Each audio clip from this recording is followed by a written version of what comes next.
गुरु जी के चरणों में कोटि कोटि प्रणाम और सारी संगत को जय गुरु जी। ओम नमः शिवाय, शिव जी सदा सहाय। ओम नमः शिवाय, गुरु जी सदा सहाय।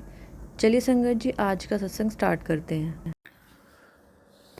ओम नमः शिवाय, शिव जी सदा सहाय। ओम नमः शिवाय, गुरु जी सदा सहाय। गुरु जी को मेरा कोटि कोटि प्रणाम। अनंतम अनंतम शुक्राना गुरु जी, आपने मुझको अपनी शरण में बुला लिया, मुझे एक्सेप्ट कर लिया, मुझे मौका दिया कि मैं आपसे जुड़ सका। मैं अपने बारे में बताऊंगा संगत जी। मैं 10 साल से कॉर्पोरेट जॉब में हूँ, दुबई में। इंडिया आता जाता रहता हूँ छुट्टियों में, क्यों माता पिता वहाँ पे हैं तो मिलने जाना होता है, तो फैमिली के साथ हम लोग जाते हैं, छुट्टियाँ स्पेंड करते थे, वापस आ जाते थे। हमारे कुछ रिलेटिव्स थे जो गुरुजी से ऑलरेडी जुड़े हुए थे। मैंने उनके स्वरूप को देखा भी सही, किसी के घर लगा हुआ, पर मैंने इग्नोर कर दिया। मैं ये क्यों कहूँ मैंने इग्नोर कर दिया, गुरुजी ने मुझे इग्नोर कर दिया, क्योंकि उनकी इच्छा नहीं थी कि मैं उनकी शरण में आऊँ। तो इतने लंबे समय से वो चलता आ रहा था। हम जाते थे, इंडिया से वापस आ जाते थे। कोई बात भी करता था तो मैं इग्नोर कर देता था, नहीं ध्यान देता था, क्योंकि शुरू से एक मन में प्रवृत्ति बनी हुई थी कि इंसान कभी भगवान नहीं हो सकता। मैं आज तक किसी आश्रम में नहीं गया, मैं किसी बाबा के पास नहीं गया मैं ये बोलूं कि मैं पहले किसी को मानता था, अब मैं गुरुजी को मानता हूँ। नहीं, जो बचपन से सिखाया गया, खुद की माता ने जो सिखाया कि हाँ हम माता रानी को मानते हैं, हम सनातनी हैं, तो मैं उसी धर्म का पालन करते हुए ज़िंदगी में चल रहा था। बट बड़ा हैरान हुआ मैं देखकर, मतलब ये जानकर कि गुरुजी चोला छोड़ चुके हैं और उसके बाद भी इतने लोग, इतनी संगत उन्हें मानते हैं दिल से। तो बड़ी ज़्यादा क्यूरियोसिटी दिल में पैदा होने लगी कि ऐसा क्या है। मतलब कि एक तो होता है ना कि आज तक डरते किस चीज़ से थे कि यार इंसान सामने बैठा हुआ उसको भगवान की तरह मानना पड़ेगा। और घर में कभी किसी ने कोई किसी आश्रम में कभी गया नहीं था, तो खुद भी नहीं गए थे। शादी हो गई, मेरी आंटी थी, वो फिर भी इन चीज़ों में बिलीव करती थी, वो राधा स्वामी सत्संग में जाया करती कहीं पर। मैं कभी भी नहीं गया था। मैंने हमेशा, मैं किसी चीज़ को गलत भी नहीं बोलता था कभी भी। मैंने कभी किसी को किसी कहीं जाने से रोका भी नहीं, लेकिन मैं खुद कभी नहीं गया। पर वो क्यूरियोसिटी जब बढ़ गई, क्योंकि मेरी आंटी पिछले 6 7 8 महीने से उनका एक रूटीन था कि काम से जाने से पहले वो घर पे मंत्र जाप चला दिया करती और वो सुना करती थी।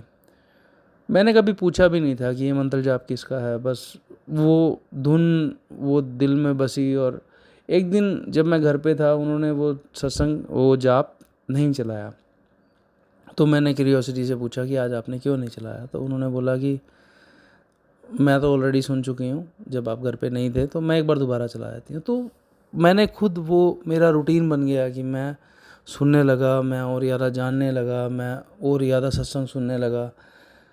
उस 15 20 25 दिन में कोई भी दिन ऐसा नहीं जाता था जब मैं अपना टाइम वेस्ट करता था फ़ोन के ऊपर, कुछ भी मूवी देख के या कुछ भी। वो चीज़ों को मैंने अपने आप की, मेरी एकाग्रता पूरी तरह से गुरु जी की तरफ आ गई। अब दिल से जुड़ाव हो चुका था, अब सिर्फ चाहिए था कि उनकी शरण में जाएं, कि वो भी हमें एक्सेप्ट कर लें। क्योंकि यही सुना है सत्संग में कि उनके दरबार तक कोई उनकी इच्छा के बिना नहीं पहुंच सकता। अब सोच यही रहा था कि छुट्टी तो इंडिया जा नहीं सकता, क्योंकि अभी टाइम नहीं है, अभी उसमें 6 महीने 1 साल का टाइम है। तो दुबई में ही ऐसा कुछ मिल जाए कि मैं जाके दर्शन कर सकूं, गुरु जी के चरणों में जाके बैठ सकूं, उनका आशीर्वाद ले सकूं। तो यहाँ गूगल पे चेक किया तो भी कुछ नहीं मिला।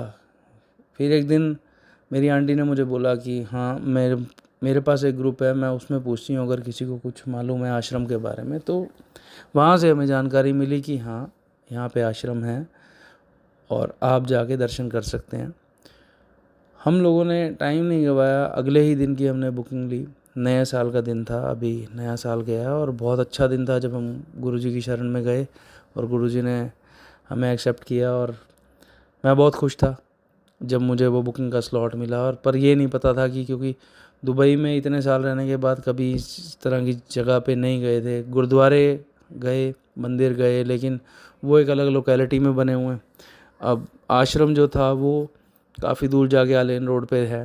तो हमने जो बुकिंग स्लॉट लिया था उससे भी हम 1 घंटा पहले पहुंच गए। अब डर तो अंदर होता ही है, क्योंकि आपको वहाँ के सिस्टम का नहीं पता, आपको ये नहीं पता वहाँ किस तरह के लोग होंगे, ठीक है, मतलब आपको किस तरह से करना होगा। पर मैं आपको यकीन से ये बात कह सकता हूँ, मैंने गुरुद्वारे देखे हैं, मंदिर देखे हैं, मसीतें देखी हैं, मैं हर जगह गया हूँ, लेकिन ऐसा डिसिप्लिन और ऐसी विनम्रता मैंने कहीं नहीं देखी। हम एंटर हुए वहाँ से लेके गुरुजी के मंदिर तक, जहाँ हमें जाके बिठाया गया, उनके दर्शन कराए गए, चाय प्रसाद दिया गया, से लेके हर जगह पे हर इंसान, जो भी संगत खड़ी थी, उनको इतनी रिस्पेक्ट दी जा रही थी, कोई ऊंच नीच नहीं थी। सबसे बड़ी बात, कोई दान पात्र नहीं था। मैं ये नहीं बोलता, क्योंकि आप कहीं पे भी धार्मिक जगह पे जाते हो, आप अपना सहयोग देते हो, क्योंकि जो भी गुरुजी आपको दे रहे होते हैं उस चीज़ में कहीं ना कहीं से, पर उस गुरु के दरबार में ऐसी बरकत थी कि मैंने जो फील किया ना अंदर से, कि मैं पहली बार वहाँ गया और दिल से मुझे ये लगा कि हाँ, गुरुजी ने मुझे एक्सेप्ट कर लिया। मेरे को ब्लेसिंग्स मिली हैं अगर गुरुजी की, तो मेरे परिवार ऑलरेडी ब्लेस्ड है, मेरे बच्चे भी ब्लेस्ड हैं। और अब जो रास्ता है ना ज़िंदगी का आगे, बस वो गुरुजी के साथ है। मैंने कुछ मांगा नहीं, क्योंकि मैंने पहले ही सुना था कि गुरुजी बोलते थे कि मांगो मत, मुझे मानो। मैं मान के आया कि गुरुजी मैंने आपको मान लिया, बाकी आप जैसे करोगे, जो करोगे, अच्छा ही करोगे। मैं अपने हिस्से की मेहनत जैसे कर रहा हूँ वैसे करूँगा, बाकी रास्ता आपने दिखाना है, हमें पार आपने लगाना है। फिर हमारे घर में स्वरूप नहीं था, तो मेरी आंटी को भी अंदर से यही था कि शुक्र है कि मतलब एक, ठीक है, एक मेल डोमिनेटिंग फैमिली में थोड़ा सा ये होता है कि हाँ, मैंने अब एक्सेप्ट कर लिया, तो वो अब फ्री हैं कि अब वो गुरुजी को अपने घर में स्वरूप लगा के उनको भोग लगा सकती हैं। सुबह जो भी चीज़ें वो करना चाहती थी, जो वो नहीं कर पा रही थी, अब वो कर पाएंगी। बस हमारे निकलने की वहाँ से देर थी। आखिरी में जो हमें प्रसाद दिया गया नए साल पे, उसके साथ हमें एक स्वरूप मिला गुरुजी का, जिसे हम खुशी खुशी अपने घर लेके आए। मेरी आंटी बहुत खुश थी, मैं बहुत खुश था कि दिल से मान के गए थे कि ये चीज़ मिल जाए, या कहीं से ढूंढेंगे, या किसी से इंडिया से मंगाएंगे, वो सब सामने था। तो 1 तारीख के बाद आज तारीख हुई है 14, और इस 14 तारीख तक हमने लोहड़ी भी गुरुजी के साथ मनाई, हमने अपना नया साल भी गुरुजी के साथ मनाया था, और बीच में हफ्ते में एक संडे आया था, तब भी हम गुरुजी के आश्रम गए थे। और मैं आपको यकीन से कह सकता हूँ, मुझे इतना सुकून मिला। कुछ चीज़ें हैं वहाँ की, मतलब जिस चीज़ ने मुझे हैरान भी किया, और बस मेरा दिल जोड़ दिया उस चीज़ के साथ। अब तो बस मैं आतुर हूँ कि हाँ, जब भी मेरी अगली छुट्टी या वेकेशंस आती हैं और मैं इंडिया ट्रैवल करता हूँ, दिल्ली एयरपोर्ट पे उतरने के बाद मुझे फ़र्स्ट गुरुजी के बड़े आश्रम जाना है, उनका आशीर्वाद लेना है, उनकी समाधि पे माथा टेकना है, उसके बाद अपने घर जाना है। और बस अब दिल से यही इच्छा है कि ये सिलसिला ज़िंदगी का ऐसे ही चलता रहे। हमारे ज़िंदगी के अंदर गुरुजी आए हैं, मैं उनका तहे दिल से शुक्रिया अदा करता हूँ।